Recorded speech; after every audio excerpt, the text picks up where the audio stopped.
ओम नमो भगवते वासुदेवाय नमः। ओम नमो नारायणाय नमः। ओम नमो भगवते वासुदेवाय कृष्णाय नमो नमः। जय श्री कृष्णा, जय श्री कृष्णा, जय श्री कृष्णा। विष्णु भगवान का किसी भी रूप में पूजन मानव मात्र की समस्त मनोकामनाओं की पूर्ति करता है। तो बंधुजनों, आज हम फाल्गुन मास के शुक्ल पक्ष की एकादशी आमलकी एकादशी व्रत की कथा सुनेंगे। तो चलिए कथा प्रारंभ करते हैं। बोलिए जय श्री कृष्णा, जय श्री कृष्णा, जय श्री कृष्णा। युधिष्ठिर ने भगवान श्री कृष्ण से कहा कि हे श्री कृष्ण, मुझे फाल्गुन मास के शुक्ल पक्ष की एकादशी का नाम और महात्म्य बताने की कृपा कीजिए। भगवान श्री कृष्ण बोले कि हे महाभाग धर्मनंदन युधिष्ठिर, फाल्गुन मास के शुक्ल पक्ष की एकादशी का नाम आमलकी है। इसका पवित्र व्रत विष्णु लोक की प्राप्ति कराने वाला है। राजा मानधाता ने भी महात्मा वशिष्ठ जी से इसी प्रकार का प्रश्न पूछा था, जिसके जवाब में वशिष्ठ जी ने कहा था कि युधिष्ठिर, भगवान विष्णु के थूकने पर उनके मुख से चंद्रमा के समान कांतिमान एक बिंदु प्रकट होकर पृथ्वी पर गिरा। उसी से आमलक आंवले का महान वृक्ष उत्पन्न हुआ, जो सभी वृक्षों का आदिभूत कहलाता है। इसी समय प्रजा की सृष्टि करने के लिए भगवान श्री हरि विष्णु ने ब्रह्मा जी को उत्पन्न किया, और ब्रह्मा जी ने देवता, दानव, गंधर्व, यक्ष, राक्षस, नाग तथा निर्मल अंतःकरण करने वाले महर्षियों को जन्म दिया। उनमें से देवता और ऋषि उस स्थान पर आए जहाँ विष्णु प्रिय आमलक का वृक्ष था। युधिष्ठिर उसे देखकर देवताओं को बड़ा विस्मय हुआ, क्योंकि उस वृक्ष के बारे में वे नहीं जानते थे। उन्हें इस प्रकार विस्मित देख आकाशवाणी हुई कि हे महर्षियों, यह सर्वश्रेष्ठ आमलक का वृक्ष है, जो भगवान श्री हरि विष्णु को प्रिय है। इसके स्मरण मात्र से गौदान का फल मिलता है। स्पर्श करने से इससे दोगुना और फल भक्षण करने से तिगुना पुण्य प्राप्त होता है। यह सब पापों को हरने वाला वैष्णव वृक्ष है।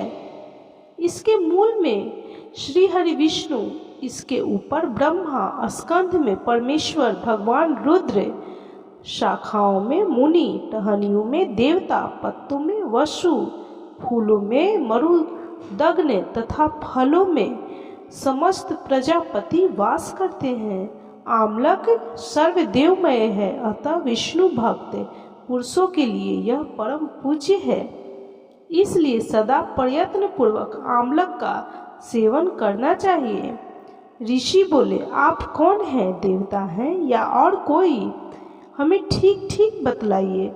पुनः आकाशवाणी हुई, जो संपूर्ण भूतों के कर्ता और समस्त भुवनों के सृष्टा है, जिन्हें विद्वान पुरुष भी कठिनता से देख पाते हैं। मैं वही सनातन विष्णु हूँ। देवाधिदेव भगवान श्री हरि विष्णु का यह कथन सुनकर वे ऋषिगण भगवान की स्तुति करने लगे।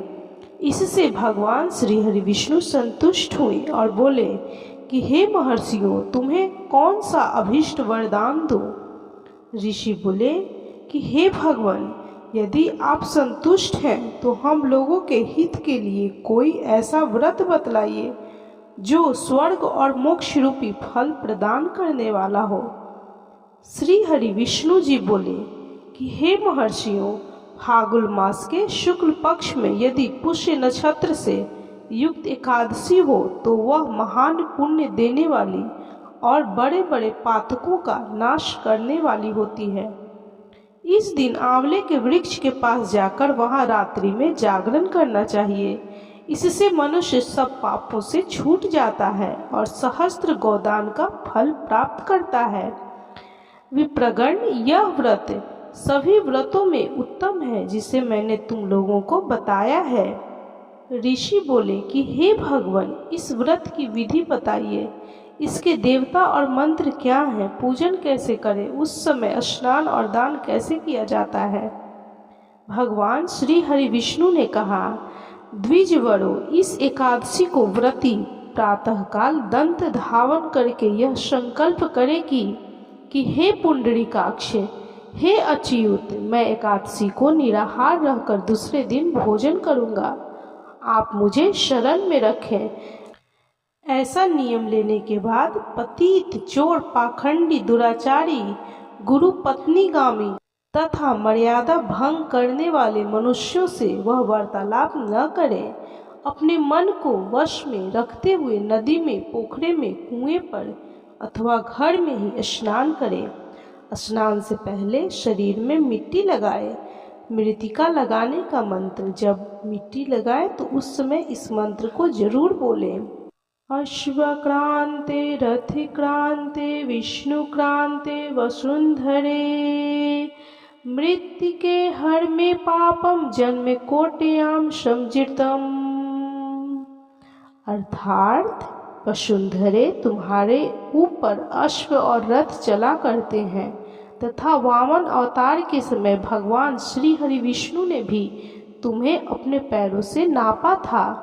हे मृत्तिके, मैंने करोड़ों जन्मों में जो पाप किए हैं, मेरे उन सब पापों को हर लो। उसके बाद स्नान का मंत्र करें।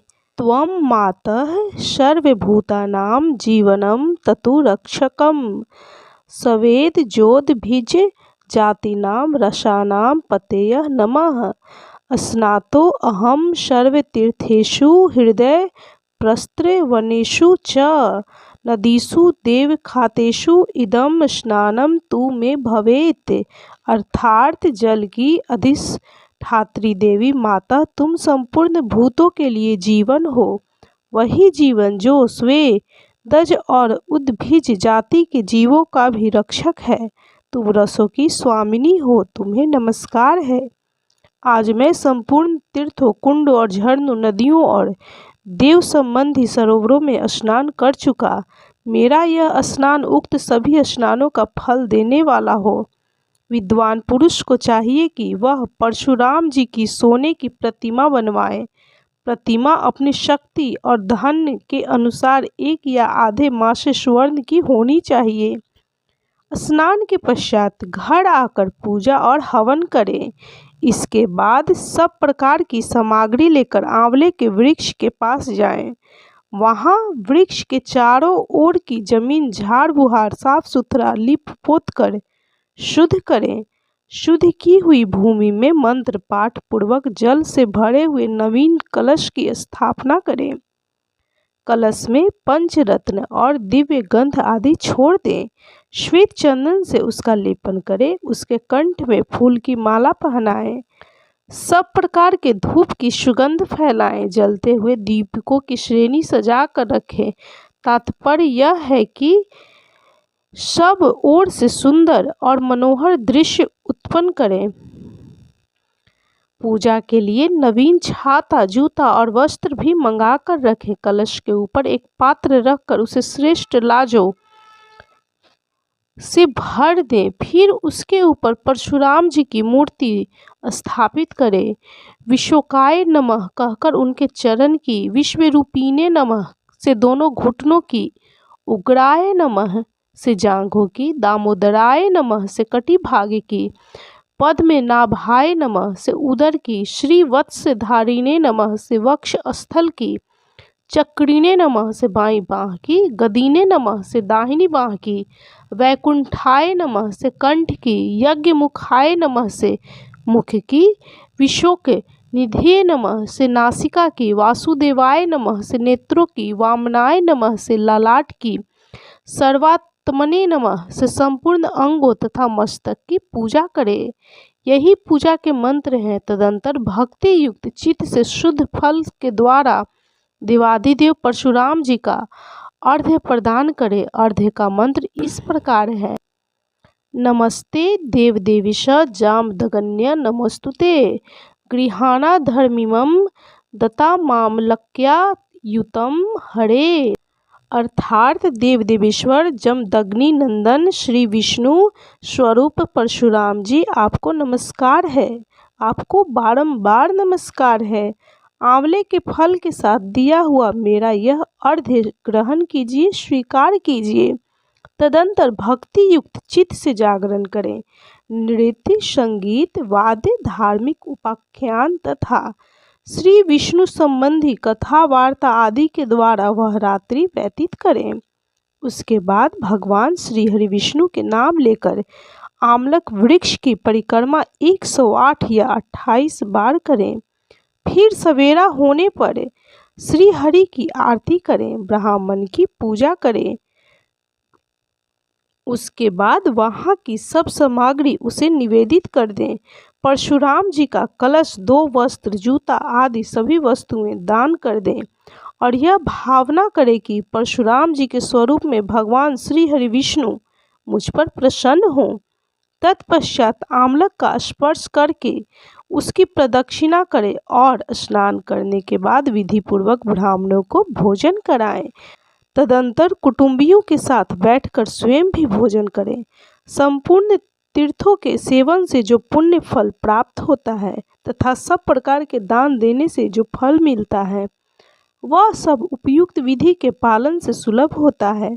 समस्त यज्ञों की अपेक्षा भी अधिक फल मिलता है, इसमें तनिक भी संदेह नहीं है। यह व्रत सब व्रतों में उत्तम है जिसका मैंने तुमसे पूरा वर्णन किया है। वशिष्ठ जी कहते हैं कि हे महाराज, इतना कहकर देवेश्वर भगवान श्री हरि विष्णु वहीं अंतर्ध्यान हो गए। तत्पश्चात उन समस्त महर्षियों ने उक्त व्रत का पूर्ण रूप से पालन किया। नृपश्रेष्ठ, इसी प्रकार तुम्हें भी इस व्रत का अनुष्ठान करना चाहिए। भगवान श्री कृष्ण कहते हैं कि हे युधिष्ठिर, यह दुर्धर्ष व्रत मनुष्य को सब पापों से मुक्त करने वाला है। भगवान विष्णु की शक्ति हमारे सभी संकटों को काटती है। यह मनुष्य की ही नहीं, देवों की रक्षा में भी पूर्णतः समर्थ है। इसी शक्ति के बल से भगवान श्री हरि विष्णु ने मधुकैटभ नामक दैत्यों का संहार किया था।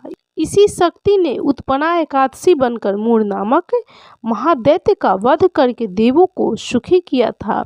केवल एक बार आमलकी एकादशी का व्रत करने वाले बहेलियों को जन्म जन्मांतर तक भगवान श्री हरि विष्णु की कृपा प्राप्त हो रही है।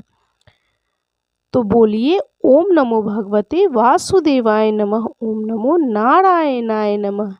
जय श्री कृष्णा, जय श्री कृष्णा, जय श्री कृष्णा। बंधुजनों, इस कथा को सुनने वाले, सुनाने वाले या जिसके द्वारा यह कथा कोई और भी सुने, उन सभी के घर परिवार को भगवान श्री हरि विष्णु सुख, शांति और समृद्धि प्रदान करें। उनकी हर मनोकामनाओं की पूर्ति करें। उनके घर में धन की वर्षा करें। माँ लक्ष्मी हमेशा विराजमान रहें। बंधुजनों, यह वीडियो आपको कैसी लगी कृपया कमेंट जरूर करें। यदि वीडियो अच्छी लगी हो तो कृपया लाइक, शेयर और सब्सक्राइब जरूर कर लें।